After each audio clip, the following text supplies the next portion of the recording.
It's easy to get distracted with ideas and tasks in your business, but following every shiny object that enters your site can keep your business stuck. I'm sharing how quarterly planning can keep you focused in your business and help you make strides towards your goals instead of getting sidetracked. Being an online business owner is full of ups and downs. Some days you can't imagine going back to your 9 to 5, and other days you want to burn your whole business to the ground. We get it. Welcome to Chaos to Conversions, a podcast of practical, no BS strategies to grow your online business. Each week, we're chatting about launching, copywriting, mindset, and more, so you can make sense of the chaos and do more of what works. Join the conversation and let's grow together. Welcome back to Chaos to Conversions. Today, we're talking all about a very common issue that I think all of us as business owners have dealt with. I know I personally dealt with it. I'm assuming you have too. And it's a lovely thing called shiny object syndrome. So let's talk about it, and specifically how quarterly planning can actually help you avoid that busy brain signal that's going to go on telling you to run in all different directions and actually help you meet the goals you want to meet, whether they be income goals, whether they are some sort of engagement goals, anything you have going for you in your business, how quarterly planning can help you get there. First of all, if you are new to the term shiny object syndrome, it is essentially the idea of being just really easily distracted by new ideas and opportunities. And one reason I think it's so common in business is we're often very creative people, right? I think that's why we get into business, because we have a lot of ideas. It's fun for us to create new things and we get really excited about what we do. But oftentimes, especially if you are a solopreneur like I do have a VA who works for me a couple hours every month, but that's really it. I'm doing everything else. And so I actually cannot move as fast as often the ideas come to me. And so I think that's why a lot of us is trapped in shiny objects, because we can get a little bit bored and we want to chase the new fun things to do. But again, that can often keep us really stuck. And I think another reason we get into this shiny object syndrome and chasing down new ideas is all the things we're seeing on social media. Like people say, I did this in my business and it helped me do this. And I launched this thing and it helped me reach this goal. And so I think sometimes we feel maybe a pressure or a sense of FOMO, like we're missing out on these opportunities that we could be doing in our business. But again, often for most of us, we are one person or we are a small team, and we can only do so much, right? We can only make so many strides in a year. And unfortunately, it's just not always as many big strides as we would like to make. So anyways, I think this tendency to go down this path and to chase ideas and all these kinds of things, it really just derails our progress and it leads to a lot of wasted time, money, and energy.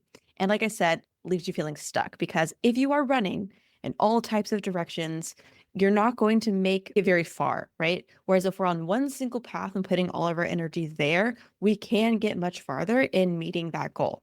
So I'm going to help you find a solution to this shiny object syndrome. It's something I've been doing in my business for the past couple of years.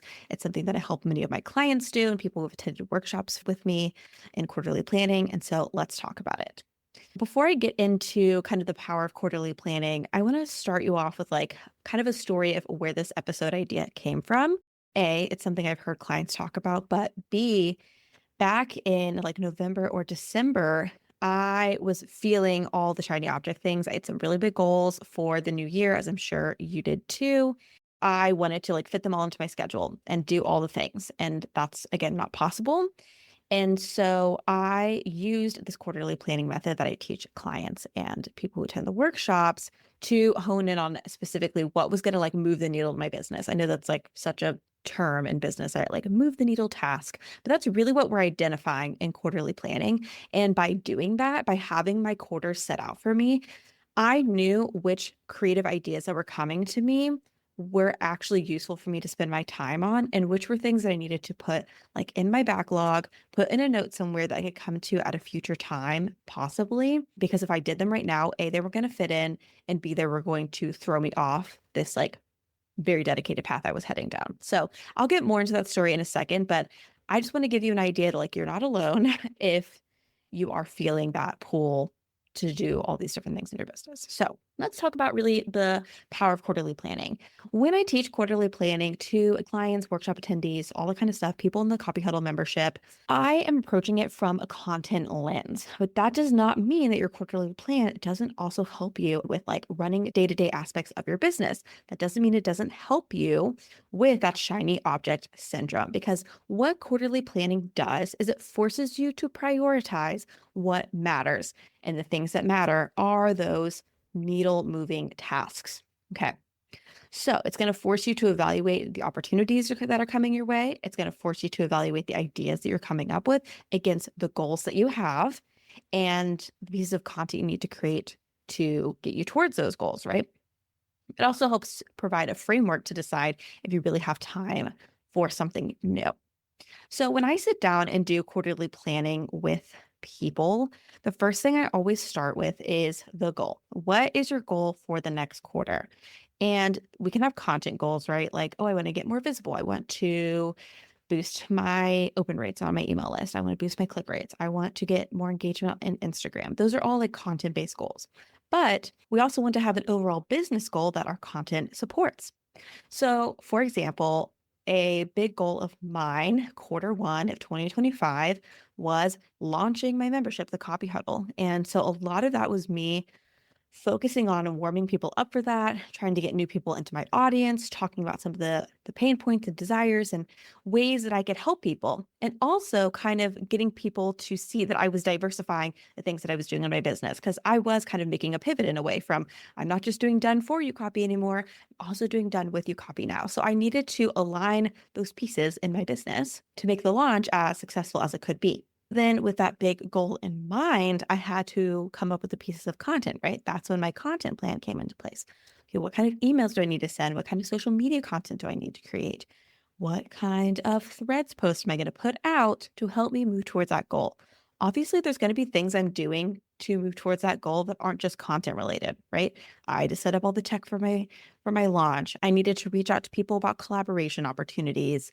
So it's not just content that feeds into our goal, but content is a piece of that. So when we look at the overall quarterly plan, though, like I said, we should have a business goal that we're focusing on that everything is aligning with. That is what is helping us avoid that shiny object syndrome.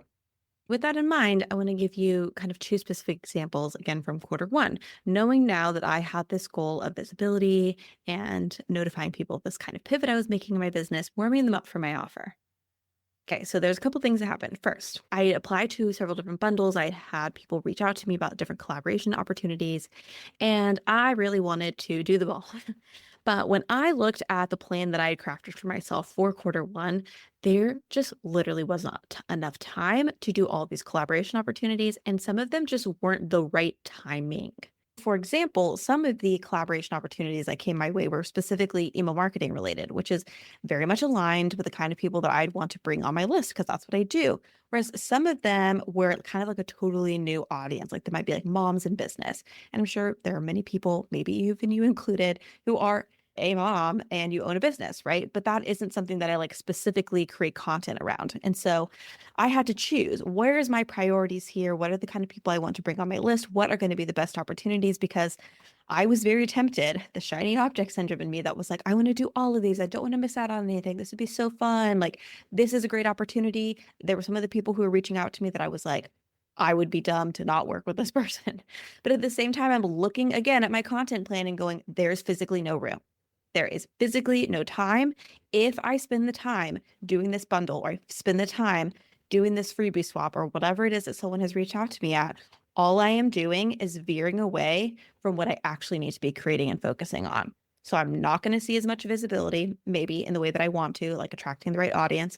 I'm not going to be spending as much time warming up my audience to this launch. And all of those things are important for me to get to my goal. Another thing that happened during quarter one was that, again, shiny object syndrome. I'm on social media all the time, and I'm seeing people talk about how pivotal SEO has been in their business in the last year. And truthfully, SEO was something I let go a lot of in 2024. I have had it on the back burner, knowing that I need to go back to my website, go to old blogs, update them, all those things. I know those things. But again, I just had so many things that I could do right with my business. I'm like, I could get better at this thing and this thing. Like there's always something I could be doing better and doing differently. And I just did not have the headspace to do this. And so I kept putting it on my to-do list every single month, right? Like January came around, I'm like, oh my gosh, okay, I'm going to update these old blogs. But again, when I evaluated, okay, out of all these tasks that I have this month, I am one human with only so much time. What is the best place for me to focus my energy when I think of the goal that I've created for myself this quarter? SEO is great.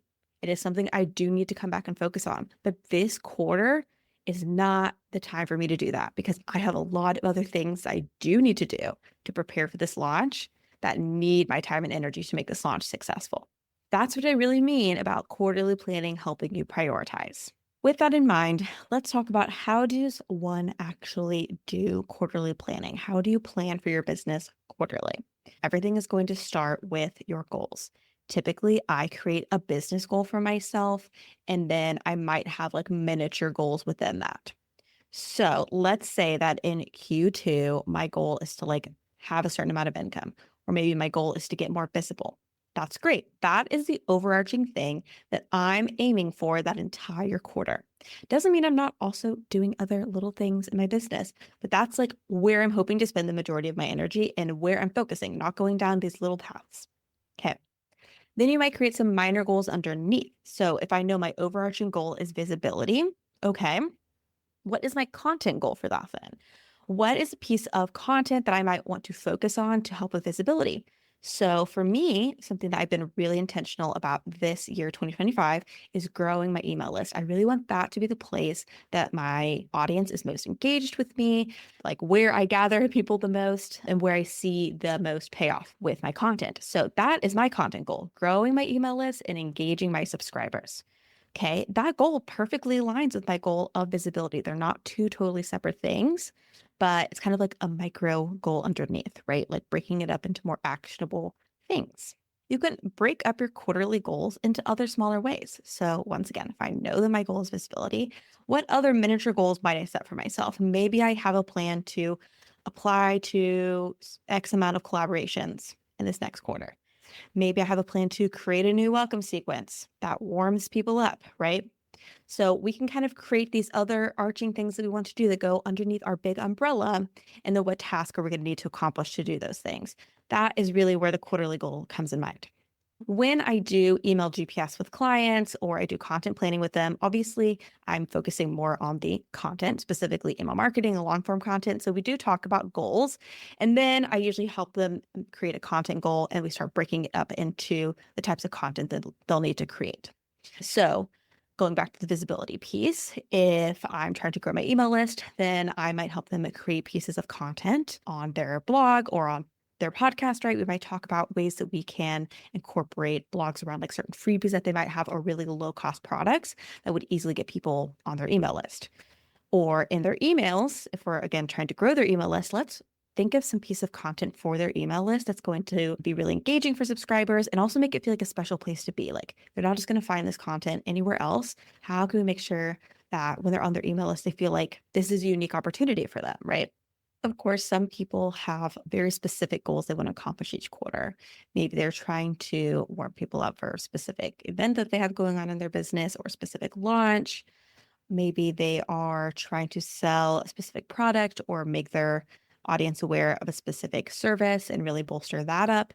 And so we would adjust the content around that. So, creating emails that would warm up their audience to their launch or providing educational content to get them prepared for this new service that's going to be launching out or this new pivot they have coming in their business. Kind of going back to the central idea here, though, is there is no shiny objects happening.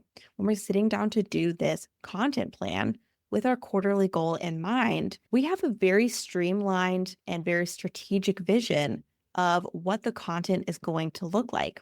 We're not sitting down and going, okay, like, what email should I put here? Like throwing random ideas out and putting random ideas down on our content plan with shiny objects in mind of like, oh, well, I want to boost my website traffic. Okay, maybe I'll create something to send people there. Or I thought of this really fun new freebie I want to create. I'm just going to send people there. Let's like send an email about it. Again, that's great. Maybe that's something you do every once in a while, but if it's not aligning with the overall goal and it's just like willy-nilly, it's not really actually getting you very far, especially if you're just doing like one piece of content about it. And B, all you've done, in my personal opinion, is used up a really valuable spot in your content plan that you could have used to get farther along towards your goals.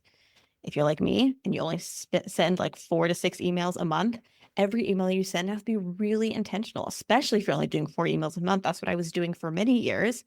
Every email has to be so intentional because if it's not, I know this sounds kind of harsh, but it really is a wasted opportunity because you only get one email a week that you're sending out. You have to utilize it to the best of your ability and push subscribers along to your goal, right? Whatever your goal is, it doesn't have to be money, it doesn't have to be selling something. Again, it could be visibility, it could be engagement, could be educational type content, whatever that goal is. Okay, so once you again have the goal and you start creating the content, when I meet with people in email GPS and when we do one-on-one content planning and things like that, I talk to them about the 3 different types of emails that I recommend. So again, we're doing this all very strategically. I have the nurture-based emails, the build emails, and income-generating emails. I really go in depth in all those in my content planning, and I help them see how those 3 specific types of emails build us up towards their goal and create that path. I highly recommend that at the same time you're sitting down to do these quarterly goals, same time that you're sitting down to do your content plans, you're also going into your project management apps, calendars, and things like that, and also starting to map out your task. That has been super helpful for me in avoiding shiny objects inside of my business. I also have a calendar that I put up on the bulletin board that's right next to my desk. And anytime that I get an email about an opportunity or I have a random idea, I turn and I look at that calendar and I say, does it fit here? A, do I have the time for it? And B, is it getting me closer to the goal that I have this quarter? I will share a template in the show notes. It's a free template that I created and it has like the entire quarter on one page and it has a spot for like the goals and for you to write in little things for each day if you want. It's like little mini calendars. Anyways, I love this thing. I think it's so helpful to stay aligned. You can also even plan your content on this if you want. So you know, like, okay, this week I'm going to send about this and that's going to help me, meet this goal. Highly, highly recommend using this and keeping it somewhere where you can visually look at it a lot and so you can check in. If you're like me and you get a lot of random ideas at really random times, create a place inside of your project management tool where you can put those shiny ideas that you get. So you don't have to lose them and you don't have to feel like you have to set aside all these really cool ideas that you have. There's a chance you can come back to them. I kind of stole this idea from Melanie. Actually, she calls her backlog. So that's what I call mine too. But I created that inside of Monday and I put all of my little ideas in there. And a lot of times I will actually put that idea like into a month. I'm like, you know what? In April, I think I'll be able to do this thing that I've come up with, right? Like this event that I'm thinking about. And then a lot of times April will roll around or whatever month it is. And I realize, again, I don't have the time or it actually really doesn't fit the goal that I created for that quarter. And then I just bump it up into my backlog. And I have a little reminder that goes off once a month to remind me to go and look at my backlog. This has been a really great tool for me because a lot of times I go back in there and I'm like, why did I tell myself to do that? Like, I really don't even care to do that now, like several months later.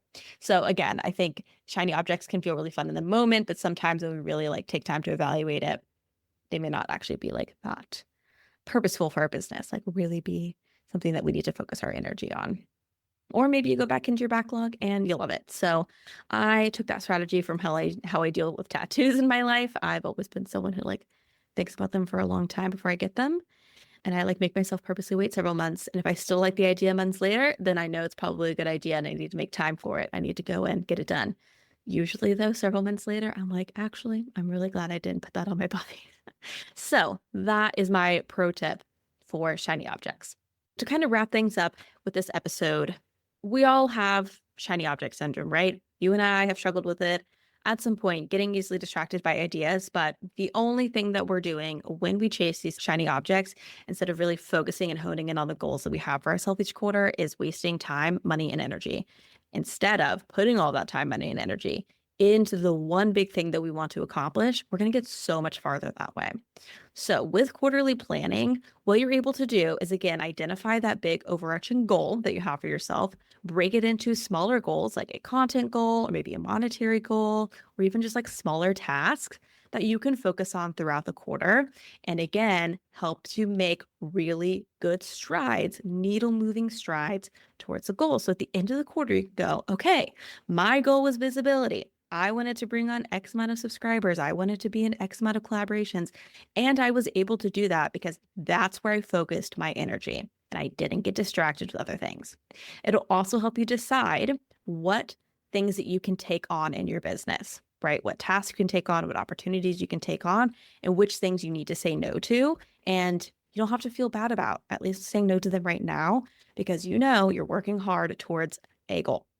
With all of those things in mind, I highly recommend creating a backlog for those shiny ideas so you don't have to feel like you lost them. You don't have to feel like you just put them away forever. You can come back to them, but just knowing that this isn't the right time.